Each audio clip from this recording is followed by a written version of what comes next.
always be true.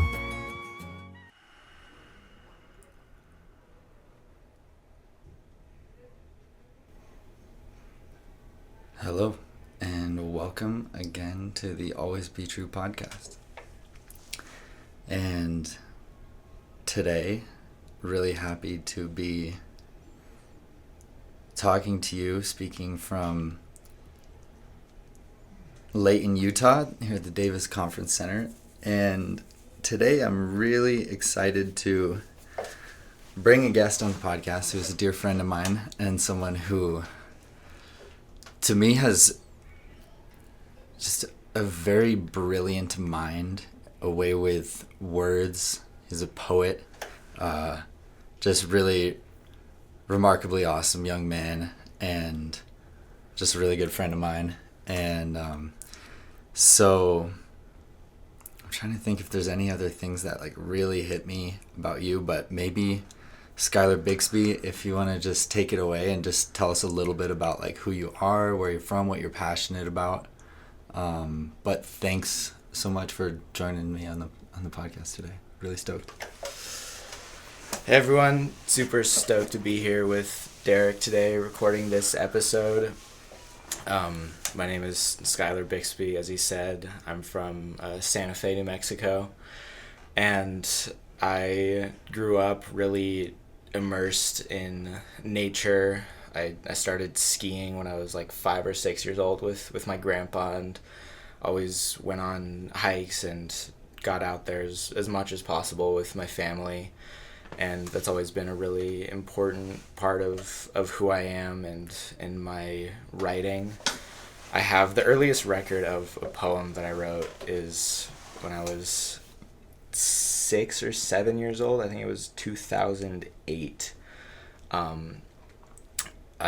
wrote this poem by my godmother, my auntie at the time. She still is, but she does pottery, and she made this plate for me, and she asked me what I wanted to put on it, and I asked her to make a mouse on a lake and have the moon up there kind of looking like the moon looked like a ball of cheese. And I wrote a poem. She asked me to write about a story about the mouse, and so it's called the Cheese Poem. And I found it a couple of years ago. It was like a year or two ago. It's that we still have this plate up in my cabinet, and it was just really really cool to see how long I've been connecting with that. And I've been writing poetry consistently for about the past 6 or 7 years, and just in that time developing my craft, and now I'm working more on getting it published and getting it out into the world, and just using my voice and channeling my creativity and that energy. And I see that it's something that I've been exploring a lot, that as an artist, it's not really a choice to create. It's almost like it's something that I have to do, or else it's just going to explode out in some way. There has to be some outlet for that, and through my poetry, I can channel that, the things that I see and who I am, and my whole process and my journey in life. And I just see it as it's a necessity for me to have that outlet. Yeah, I can relate a lot to that. It's like, for me, it's playing my guitar and just like sitting down and having that outlet to just express myself. It's like as creatives, I was talking with a friend about this yesterday. As creatives, it's not like, there's times where I have to like sit down and really like be intentional and try to write a song, but it's just like it's in me, and it is a natural way of being. Have you ever thought about like this affinity that you have for writing, like coming from a previous life or anything like that? That's a really interesting question, because I think there's I think that talent is an interesting subject, because there's some people that they'll see somebody playing the violin, or they'll see somebody go up and speaking and giving great speeches, or they'll see a musician and they say, oh, that person, they're so talented. And I think there's two sides to it, of having an innate ability for something, but especially any visual artist will tell you that it's not talent. They'll say, like, when I started out, my drawings were not good, and it took a long time to get to this point. So I think there's this force that draws people to whatever medium that they begin creating in. And in the beginning, I did not write. At least looking back now, I thought that I was everything. I thought that I was the big man, and that I wrote like awesome stuff. And then looking back at it, sometimes I'm just like, oh my god, dude, that was so bad.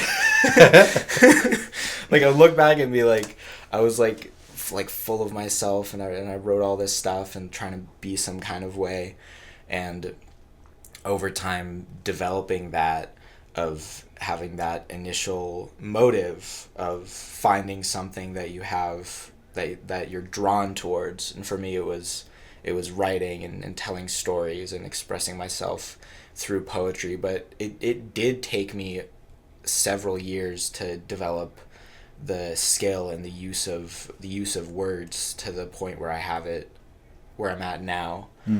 And so I think that that spark, that talent is something external. It could be from a previous life or previous experience that draws a person towards that creative medium, but it really takes work to develop it and to channel that ability.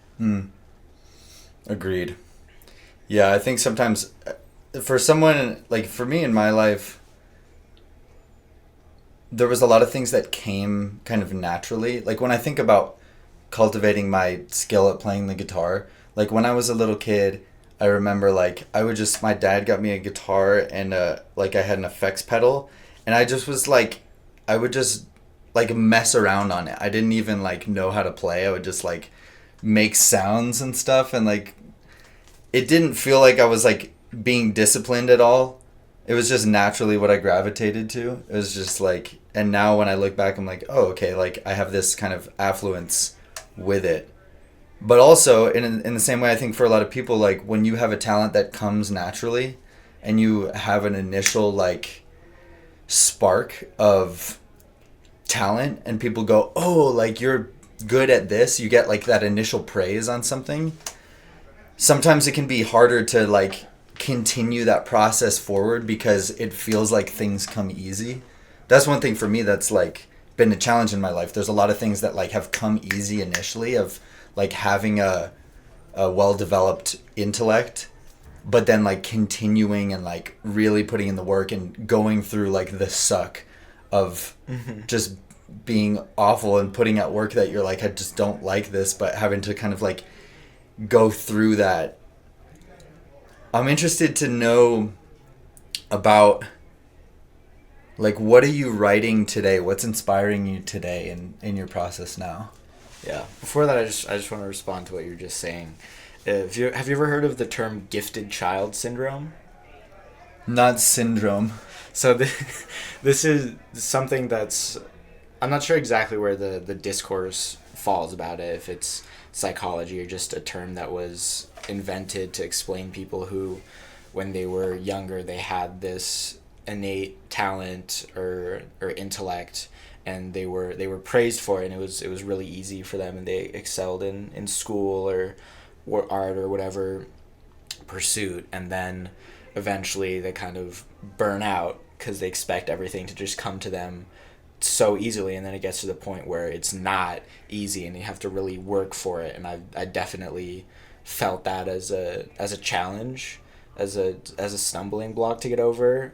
When I was younger, I remember that I think it was like 5th or 6th grade or something, that one of my teachers said to me that I had like a college reading level, and that totally puffed up my ego, and I was like, oh man, I'm like such a good reader and all this stuff, and it didn't make me expand my horizons.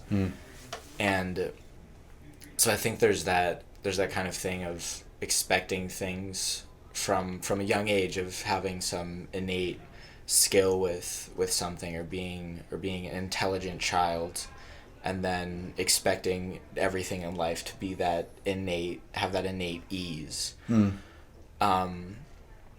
And for me, what I write these days, I remember when I first started out, I felt like looking back at it, there's a lot of stuff that I felt was kind of writing to my own ego, writing about myself, or just kind of that like what I saw in the world of the rap game, of like talking yourself up and all that stuff.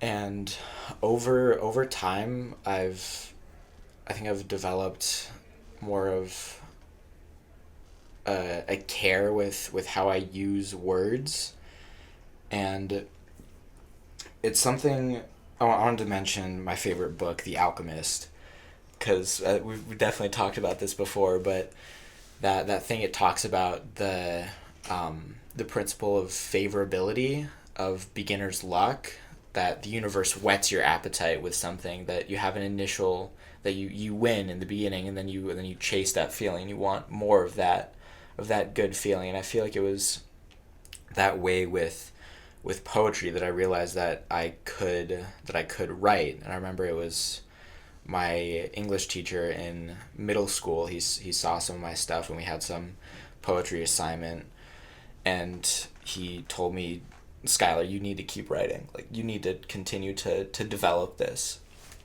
And that was something really important for me as a motivator, of somebody saying, you need to develop this, not just you're already good at this, but saying that you need to continue with this, having that initial sense of victory, feeling like, hey, I might have some skill with this, and then wanting to pursue that.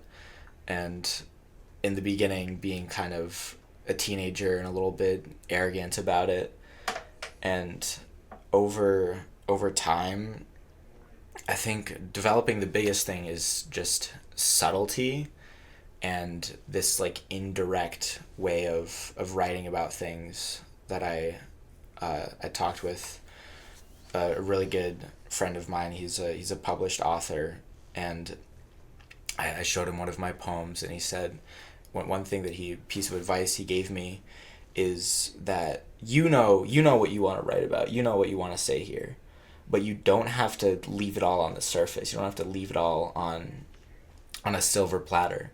You can place a deeper level in there. And it's not to obscure it and make it so that it's ridiculously complicated to understand, but say what you want to say without giving it away all on the surface. Have like a deeper level there, so that people read it and then they want to understand what it means, and they see that there's a deeper level there.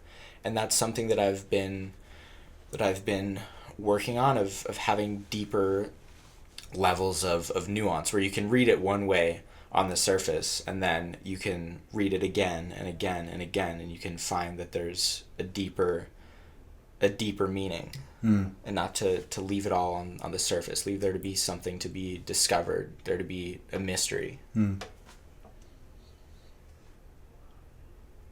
Yeah. You know what comes to mind, funnily enough, as you say that, is like, do you know David Byrne? No. Like the Talking Heads?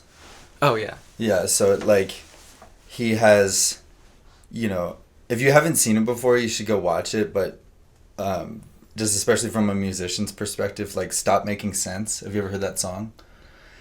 David Byrne was like on the autistic spectrum, and just a total, like, he's a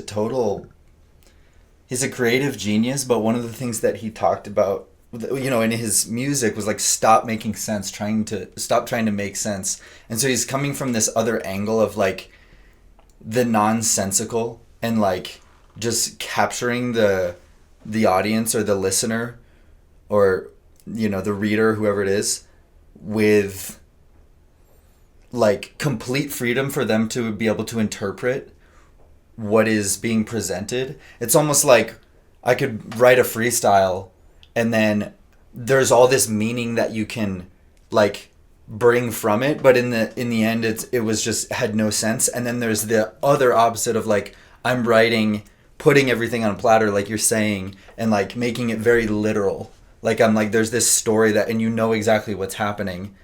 And so to me, what I think about when you say that is like, as a very good talented poet, being able to find that kind of liminal space between the two, where there is some essence, like there is a creative essence and a direction to it, but also allows the listener, reader, audience member to have the freedom to interpret as well, and like be the artist like for themselves, and be like, well, I think it's about this and I think it's about this, but you can like feel that deeper meaning. Yeah, that's what makes good stories really compelling, because it's like you're taking the reader on a journey through this forest, and you're not just going to take them to the middle of this field and just point everything to them and say, here's everything and I'm going to tell you what to think and what you're seeing. You're taking them through this place that is unfamiliar to them, and you're giving them guidance through the forest. You're putting little trail markers and little cairns and signs on the trees, but you're not telling them what to think. That's one of the things that I so love the genre of choose your own adventure novels, because it's within that book there's all these different paths that you can take, but it's giving the reader that option of being, do you go left or right? And even in a story that's not a choose your own adventure novel, it's here's the actions of the character, here's what's going on, but I'm not going to tell you what you're supposed to think about it. You have to decide for yourself what you feel. And in some of my classes we've been discussing, there's this concept in literature called free indirect discourse, where there's a character speaking, or it could be a third person perspective, and then it goes into this one character's perspective, but then it doesn't make it clear who's speaking. There could be a line without quotations, but it's clear that it's somebody speaking, but it's this discourse between characters without limitations, with giving the reader the freedom to interpret what's going on for themselves, and having this kind of this dialogue of allowing the reader to insert themselves into the story, of using the creative eye. And that's something that I've been exploring in my poetry recently, of what does it mean when the poet says I am, because it's different than just using it as a placeholder or a representational place. It's literally saying that I am this, and it's not just painting an image of something. Poetry is not a representational form of art. I think I've heard it before said that it's not the painting of the fire, it's the fire itself. It doesn't need to represent something, it can be. Like, poetry is, if that makes sense. Mm-hmm. Yeah, because, well, what's going on in my brain as you say this is thinking about, in general, the statement I am, or like the sensation I am as a being, as consciousness, and the awareness of reality, and that as we're moving through life in this experience, we're co-creating our experience as we're living it. And that poetry, when you say poetry is. It is its essence. It's the use of the word in the way that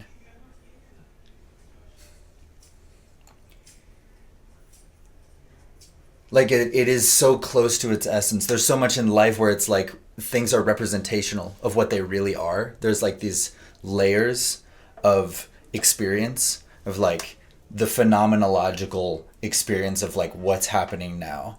But within poetry and creativity, it's like that collapse between maybe like subject and object is just one, because it's like purely.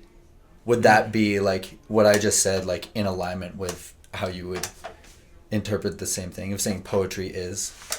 Yeah, I totally see that as it being the human condition, the human experience is something that's so fluid.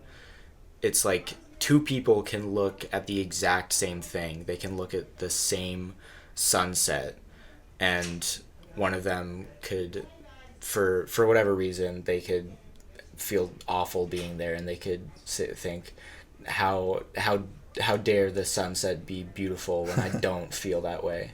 And the other person could see it and be completely awestruck.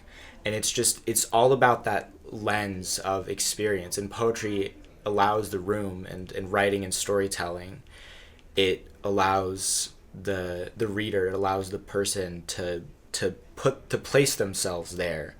That phrase of I am, it allows the reader to say that, to expand themselves beyond the confines of a human being in a body, a person that's experiencing life. Because it's not that life happens to us, it's something that we engage with, and it's something that we experience. And it's a really interesting conversation I've had with my dad. I was talking to him about what he thinks about the debate of like fatalism, if things are like determined to happen and we can't do anything about it, and the future is already written, or determinism, that our actions like don't have any effect and it's just gonna happen regardless.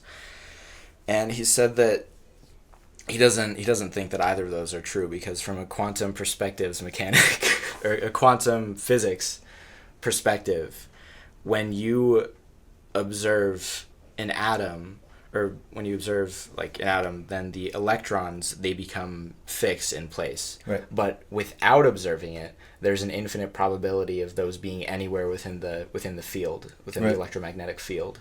Right. But once you look at it, they become fixed, and it's about the observer observing them, and then it becomes in a fixed location, in a fixed orbit. But indirectly, he said that's the trick of when you observe it indirectly, there's an infinite probability. And so doing things like that's the way that I see higher modes of existence, things that are not of this plane. It functions indirectly. Like when you're looking into the night sky and you're searching for a constellation, sometimes you can't see it until you just look a little bit to the side. It doesn't appear when you're looking directly at it. But when you're looking just slightly off to the side, then you can see the stars. And it's that way of in in the Hitchhiker's Guide to the Galaxy, I think it's in the second or third book or something, the main character Arthur Dent, he's trying to learn how to fly, and he's told that the way that you fly is you have to fall but miss the ground. And so he tries and he's throwing himself at the ground, and he's falling, and he gets really close. But then eventually he's falling, and then he looks to the side and he notices that there's a shopping bag with a towel in it. And he didn't put it there, and he has no idea how it got there. But in that split second, he gets distracted and he forgets to hit the ground. And so then he flies, because it's that moment of indirect contact of looking to the side, and then you miss the ground, and then you soar. That's a really complicated metaphor. No, I don't know if that makes sense. Well, because you're bringing in two concepts. Because one is like, I've talked a couple times about the observer effect and how, that reality snaps into place when you're looking at it. On the last episode that I was talking with a friend, and they were kind of relating it to like video game rendering, in the sense that like for God, it doesn't really make sense to use the computational power to render like everything out and have it all be there. It's just like it only renders in when you're looking at it, and then it like snaps into place. But when it's not, it's like, it's just in the infinite probability. But then, because I don't want to get too in the weeds here, but like, because we all agree that like this is a printer and this is a computer, and we know it was there, that it's like stored in this collective consciousness.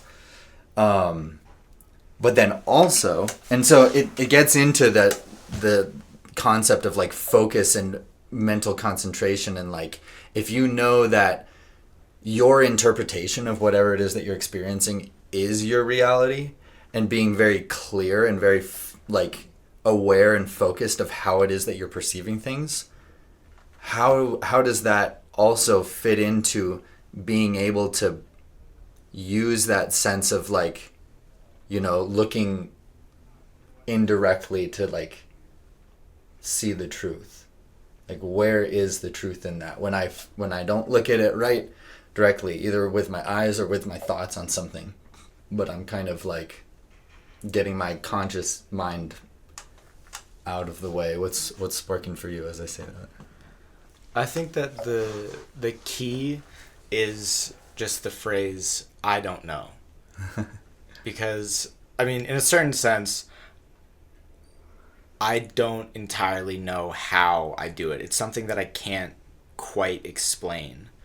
But it's something, what is it, in that one Kansas song, if I claim to be a wise man, it surely means that I don't know. And that's like the wisest thing that a man can say, is saying, I don't know. Because the more that you observe the world and the more experience that you gain, the more you realize that there's more that you don't know. The more you know, the more that you know that you don't know anything. It's, what is the quote? It's like, what we know is a drop, what we don't know is the ocean. Mm-hmm.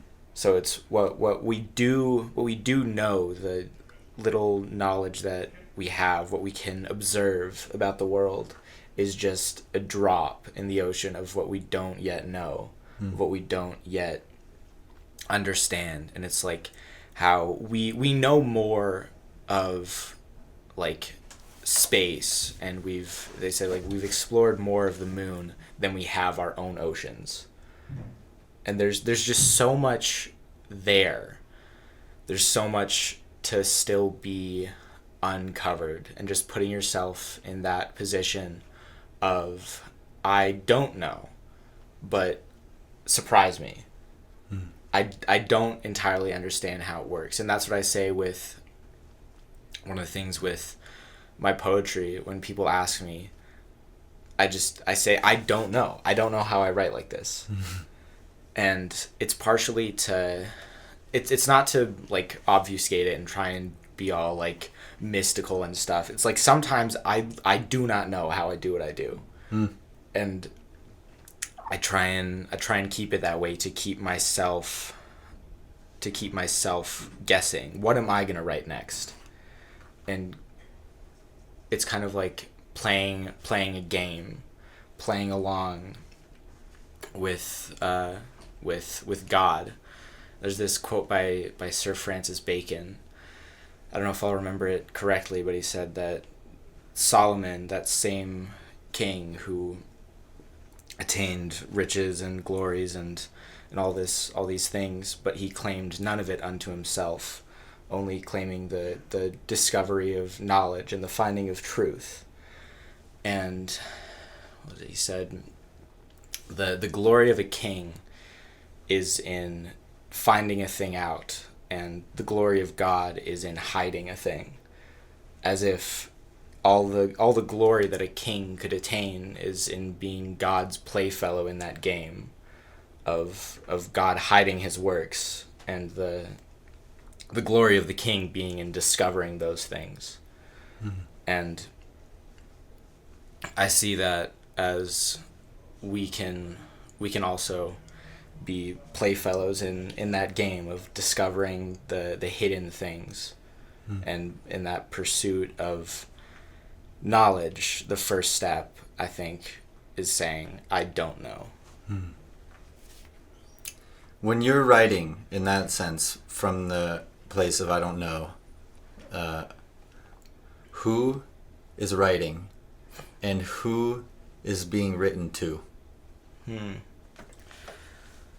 that's a good question. I've said it before in a poem that I am the pen, but I am not the hand. And what was it? I'm the pen and not the hand. My craft is sharpening my wit to better understand.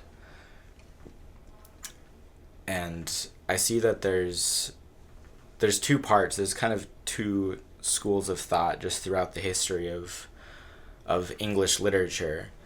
Of first the poet being sort of like a prophet or somebody who channels some higher spirit, like receiving from a higher source and then writing that down. And then there's the perspective of anybody can be a poet, and it's just putting in the work. Anybody can pick up a pen and start writing, and anybody can write in meter and verse. And I think that those two can sort of align with each other, that it's about receiving from some type of source, but the work of an artist is bettering that craft to channel what's coming through, to take what's coming from above, or whatever source that the person is receiving from the source of creativity and inspiration, and then improving one's ability to record it as accurately as possible. And I feel like there's sometimes, like with writer's block, and when I'm struggle to come up with stuff, when I'm struggling to have ideas, I feel like it's me getting in the way of myself, second guessing myself, stopping that creative flow, questioning, or sometimes even feeling like my writing is not good enough. And that is what stops that flow. And there's this really interesting book called The War of Art by Stephen Pressfield. And it's kind of a play on the Art of War by Sun Tzu. Mm-hmm. And it's this book that talks about the creative process, and specifically the process of a writer. And he says in the foreword that he was asked to write this book about how he can just sit down and write every single day. And in the book he describes that there's this force of, I don't remember I think he calls it resistance. This force of resistance that every time an artist goes to paint a painting or write a piece of music or create a sculpture or whatever it is that their medium is, there's this force that wants to stop them from bringing that into the world. There's a force that attempts to stem that flow of creativity and like brings them feelings of doubt or feeling bad about their art or whatever it is. And then there's this other force of creativity, of inspiration that flows through the artist, and these two forces are in opposition with one another. And there's this really cool quote in the book that he says of how he avoids writer's block, is that he treats his writing that it's a professional job. That it's not something that he just does whenever he feels like it or whenever the fancy strikes him. He says that the muse knows where to find him because he sits down in the same place every single day.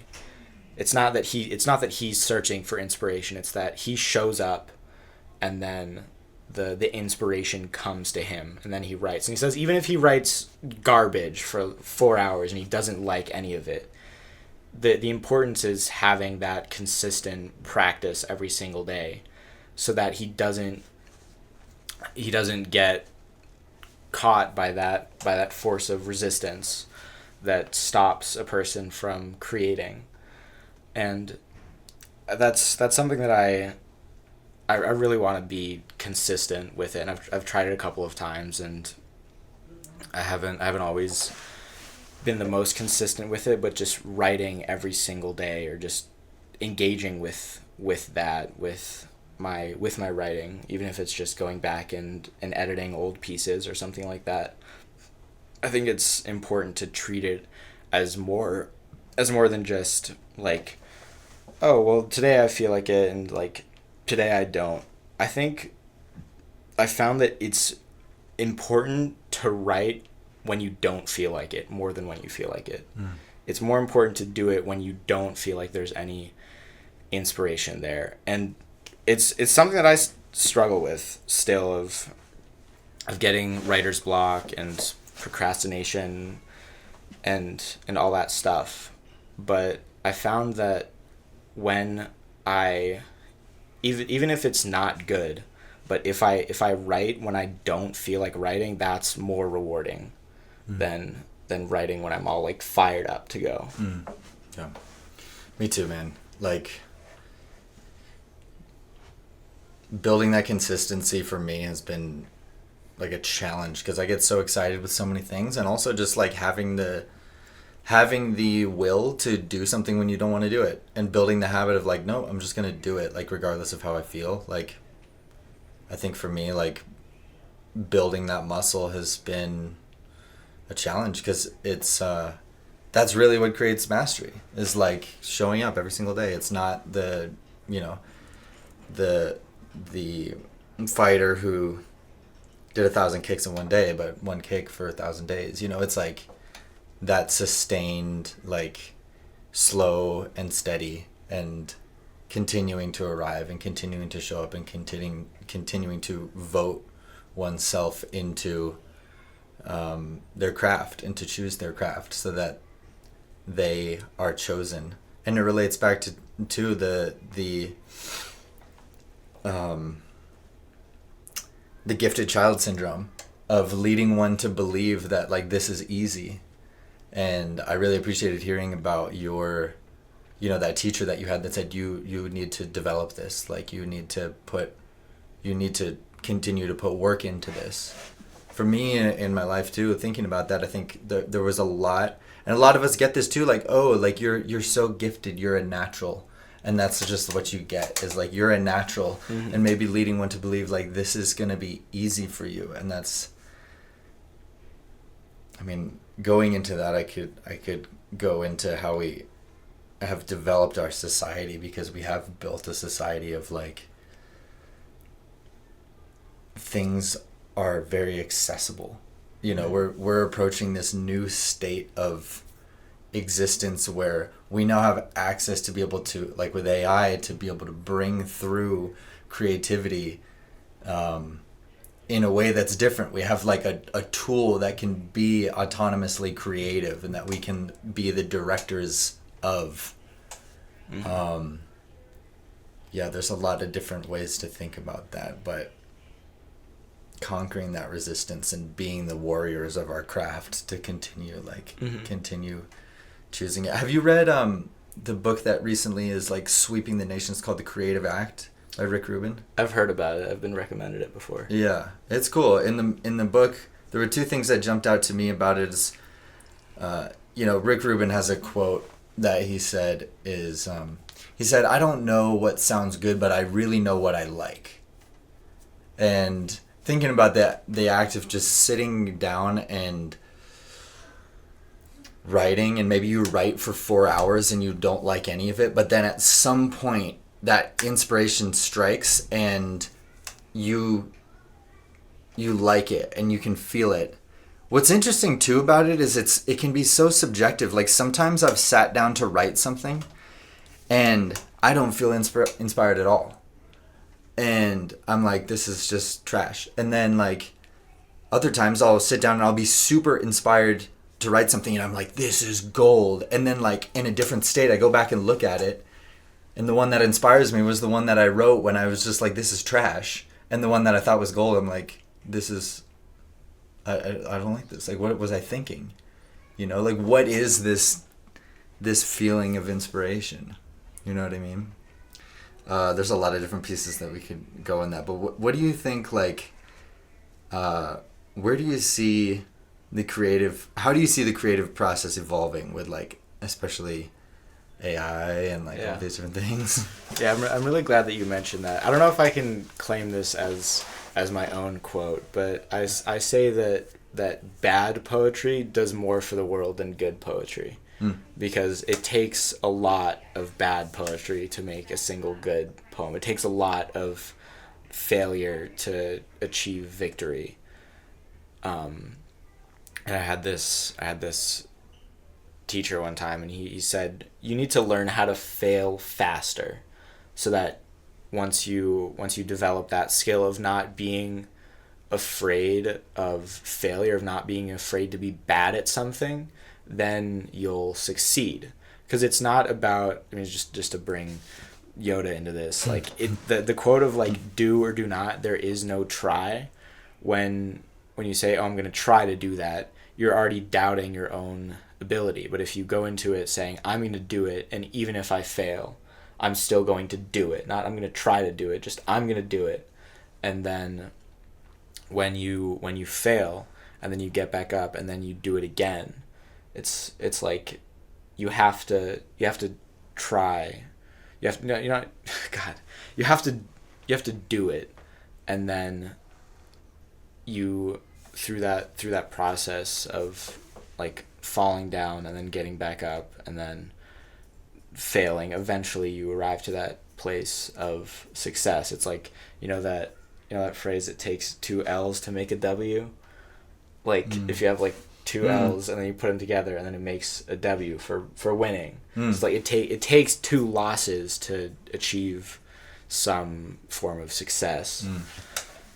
And I think with the whole AI thing, you're never going to run across a real artist or a serious artist or creative person that is going to use AI to make their art, because the uninitiated, the person that is not an artist, or the person that in this book I mentioned, the War of Art, the author says that there's an amateur and there's a professional artist. And I see it in this way that the professional artist, it arrives to a point where the creative process becomes, the point of creating is just creating. It's not about the final product. It's just that joy comes from the process itself. And that's why you'll never see a piece of AI generated content or art or whatever it is made by a serious artist, because the joy that comes from making art is the process. It's not about having some like cool final result, even though that's like it's nice to have that and to be able to show people this thing that you made. But for the sake of the artist's own spiritual well-being, it's the process of creating the art itself that makes it worth it, even if the end result is something that's like total garbage and you can't stand to look at it. It's like just going through the process of creating is, for me personally, why I don't think that like AI generated art is actually real art. And I'll give you an example of a little thing that happened to me a few weeks ago. So I was in this place that I really like to study in, and there were a couple of guys at the table with me, and I struck up a conversation, started talking with them, and said, yeah, I'm an English major, and then they said this line that I've found to be a common way of thinking. I said, yeah, I'm an artist. I wanna write and do poetry and stuff. And then the guy that I met, he said, oh, what's the point if AI is just gonna replace that? If it can just do it for you. And we started to have a debate about that, and I was saying that I don't think that anything that AI creates can be considered poetry or real art because it doesn't have experience behind it and it doesn't have the emotional intelligence behind it. And he said that he was writing a Valentine's Day poem because he was in a frat, and he was rushing the frat, and he had to do one of the things as his I don't know what it's called, but to be like initiated in the frat, he had to write a Valentine's Day poem to some girls from the neighboring sorority. And he said that he was like writing it with Chat GPT, and he proposed a competition that he would use Chat GPT to write his Valentine's Day poem, and then I would use my real artist skills to write a Valentine's Day poem, and we would go and do a blind test with somebody at the next table. And so we both did our thing, and we went over to the next table, and we asked the girl to judge the two pieces, ask her which one she thought was better. And we didn't tell her that one of them was made by AI. And she read his first, the Chat GPT one, and then she read mine.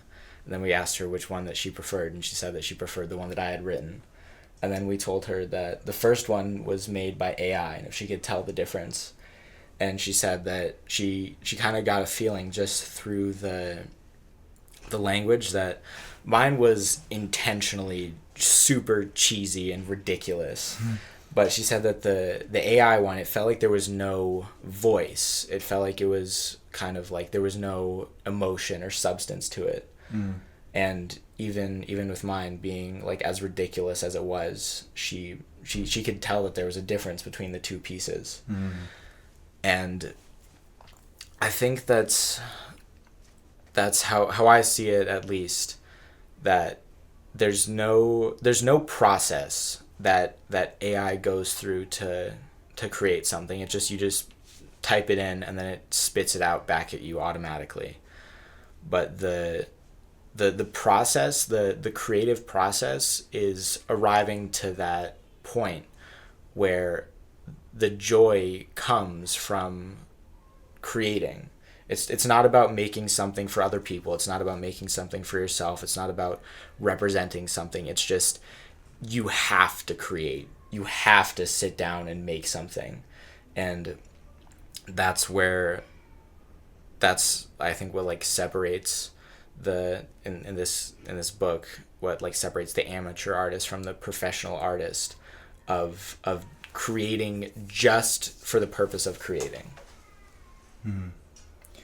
Yeah, it really speaks to there's a couple of things popping up as you speak about that, but one of the things that I find is that like what a gift it is to have the ability where people can see that and start to really understand that, you know, I feel like our culture has been so result oriented. It's like you get the pat on the head for like doing the good thing, or you made this like amazing piece of work and you are rewarded, you know, with some sort of award, and like it's about the destination, it's about the work. And just as you were saying, like people being you know, it's like it's nice if someone receives your work, but that's not what it's about.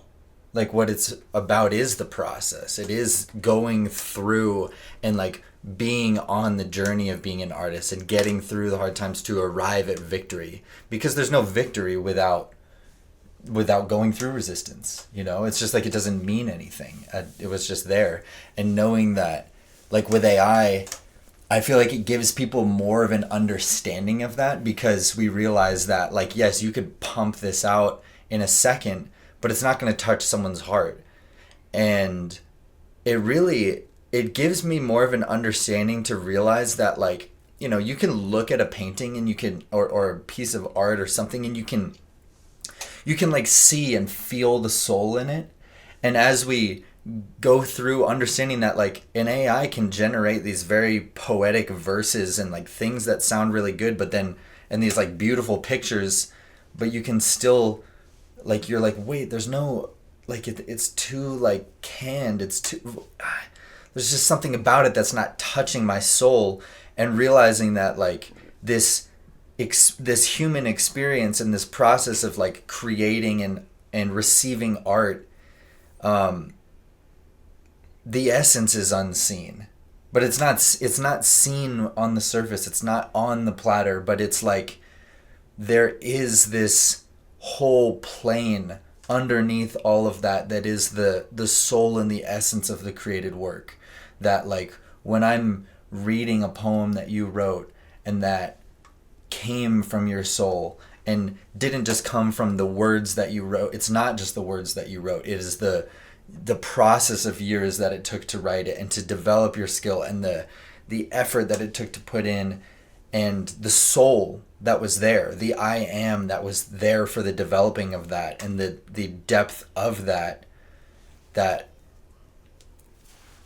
is the essence, that is artistry, that is poetry. It leads me to the question, like, what is the word?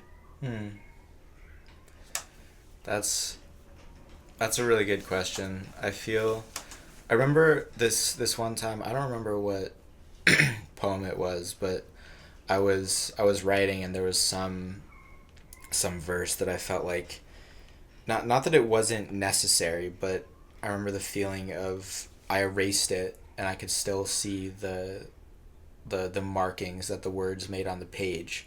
And when I wrote over it with a new verse, it felt like all of the words that I had erased were still there. And writing over them, it was like it was still part of the poem, and it was still saying the exact same thing, with all of those words being erased from the page and just having those little faint markings left. And I think it's just that use of the word. It's something that I feel like it's something that I don't fully understand yet, but for me that's what I feel is my craft of what I'm developing, is that use of the word and the intentional use of language. And sometimes I feel just changing a single word or taking something out or adding something in can change so much of the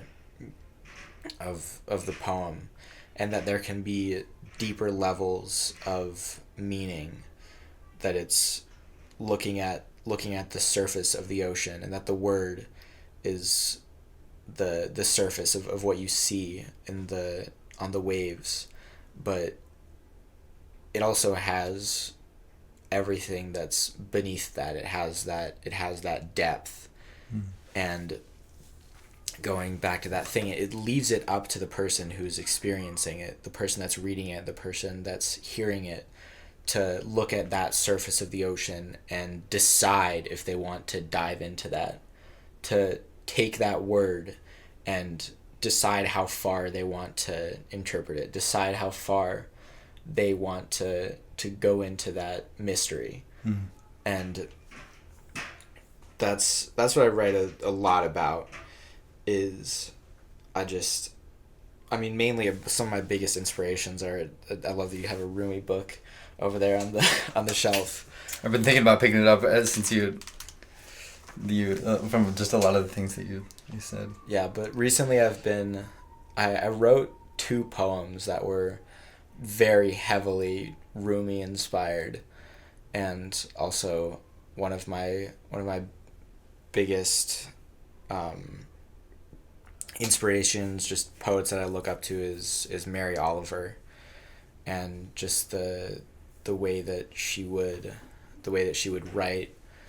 And a friend told me this story one time about there was one day that she was walking through the woods near her house, and she was walking along, and she was like 10-15 minutes away from her house, and she felt that there was a poem that was arriving, and she started to run so that she could get to her desk and write it down, because she knew that if she didn't get there in time, that it would disappear forever.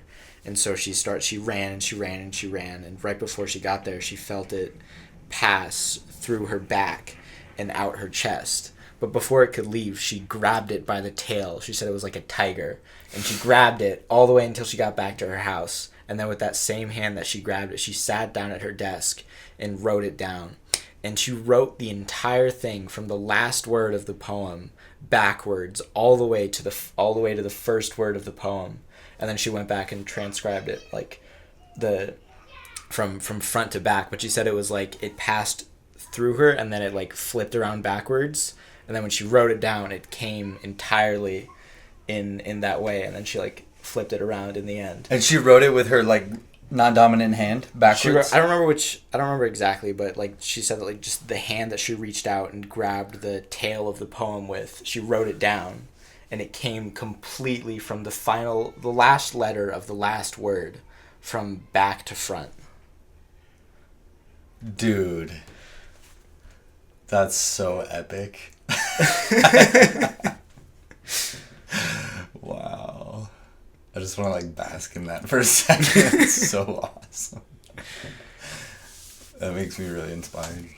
Yeah, I think it's cool of just that level of perception. That's somewhere that I really want to get to, of having that ability, because it's kind of, it feels like as one develops their creative abilities and works on developing that relationship with it, the art itself develops a relationship with you. And it's like she had that ability, she had that connection with it so strongly that it responded like that, where she felt it, she could see it arriving, and she could grab it and then put it down on the page before it got away. And so I see it as that, it being something external, that it's not my poems, it's not something that I own. I'm just who it comes through into the world. Yeah, I think like as artists too, to be like, so for me, I can't tell you how many times of that inspiration has struck. It just, you don't know when it's gonna come. It's just like it hits you in the middle of the day, and you cannot be like, oh, I'll remember this later. Like you won't. Like, and I've done that so many times, and like, but what's interesting too is I've had ideas come and like materialize and been in the field, and then I was like, and then I've had the same one come back and be like, oh, like that was the one that was like there that time and I totally forgot about, but now it's back. Like it's, so if you give them energy and then, give these ideas and these, I don't know, like spiritual entities from another plane, you meet them with grace, then it's okay, they'll come back too. Developing that intuition. Yeah. It's a good work. I have this Rumi book, and I could read a poem, but I really like to hear one of your poems. Sure. Yeah. Like the whole thing? Sure. Okay. Where is it? I have everything organized into folders, and then I forget which folder I organized the poem into, and then I have to go and look for it. So like sometimes it ultimately works against me. But it's fun to just like search around and figure out where I put something. So this is one that I wrote. What was it? A few weeks ago. That was very heavily Rumi inspired, and it's really interesting because it's in line with this topic that we've been discussing that I mentioned earlier of that indirect contact. And originally the title for it was Modern Ruminations on Rumi Rhythms, but that just felt too convoluted. And so I simplified it. And it goes, stepping from city lights, grid lines, and thousand-fold candle flames of dream desire, guttering against the vast, unknowable, and thicket tangled, pieced apart and lab dissected, blanket thrown atop the mystery. There's no room for spirit. The trees don't speak like they used to. Waters rush by drowned in a noise clutter, fast rule chasing. Who has time for slowing down? Who has time to listen? What matters anymore besides the hum-glow desolate world of information unbound principles? What does the self matter? The carnal lived full experience. If you call to me, I won't be there on the other end of your ringing line. I am here in the slumbering hills. I am the hawk's tail feathers. I am curls of smoke spelled out in water columns sinking risen. My dear, I am the crushing silence. High above the clouds I am, firm earth and the firmament. Look, the door is open, light and music pour from fountains. I smile, the key is in your waiting hand. The time has come for an odyssey. And just maybe the spirit slips through. Mystery cannot be contained between you and me. A breeze lifts the corner of the blanket. Total indirect contact fills to the brim, as all rivers lead to the sea, and yet the sea is fullness itself. The droplet is God, the grain of sand tells the universe. But who has the time? Who has the right words to listen, the eyes to be seen, to be understood by the inexplicable, starlight in the candle flame, beauty in the mundane things? I say it 1,000,000 times. How joyful I am to know nothing.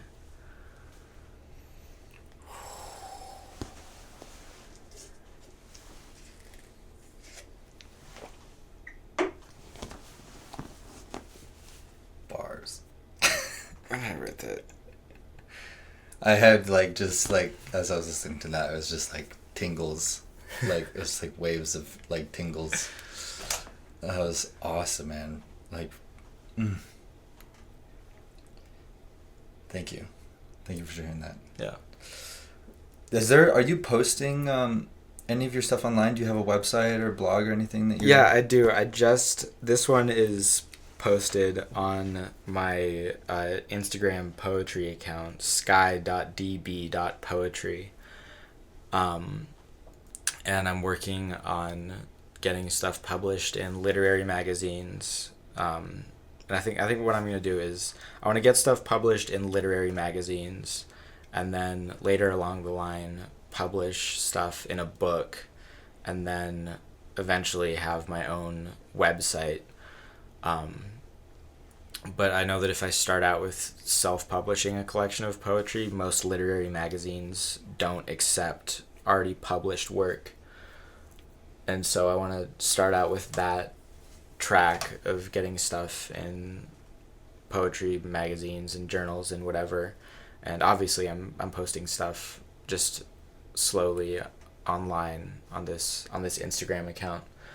But I also want to get started with doing spoken word, because there's this one account I follow who has just really good spoken word pieces of his poetry, and that really inspires me, because I feel like a lot of my stuff, it works best, as you saw, as like me reading it out. But yeah, so I'm going through that process of getting my stuff released, but this one is posted on my Instagram, sky.db.poetry. Right. Yeah, I'd love to just like see more reels and stuff from you, just reading poetry, and it'd be awesome. Dude, I'm really stoked we got to have this conversation. Super, super happy, and I'm excited to see how it's received too. Always Be True is at its very beginning, and I pray for my own ability to be consistent with it too, so that all the seeds that are being planted can grow, including yours. Just in closing, what is truth for you?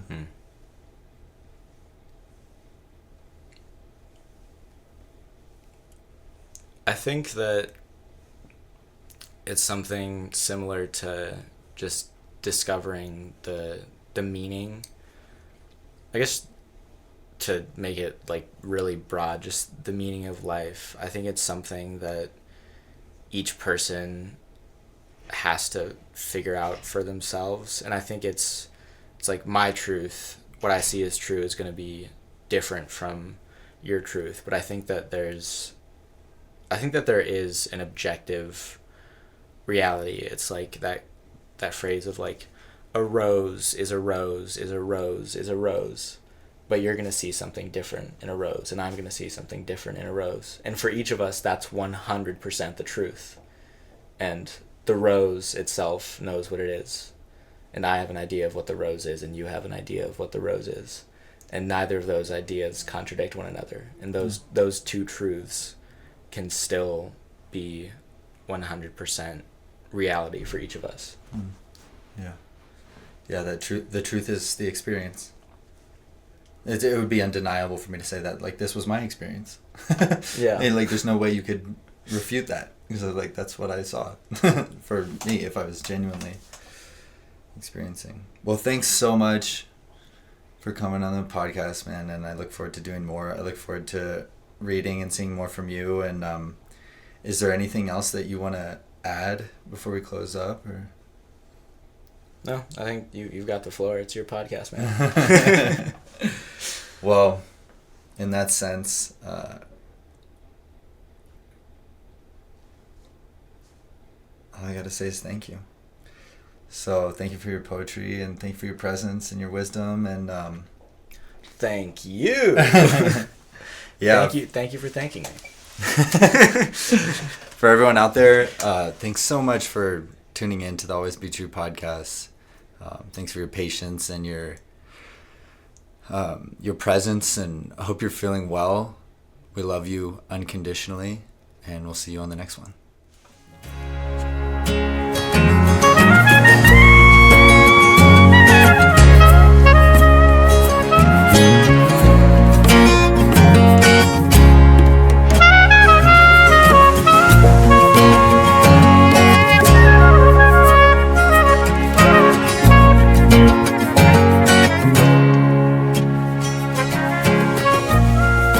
Always be true.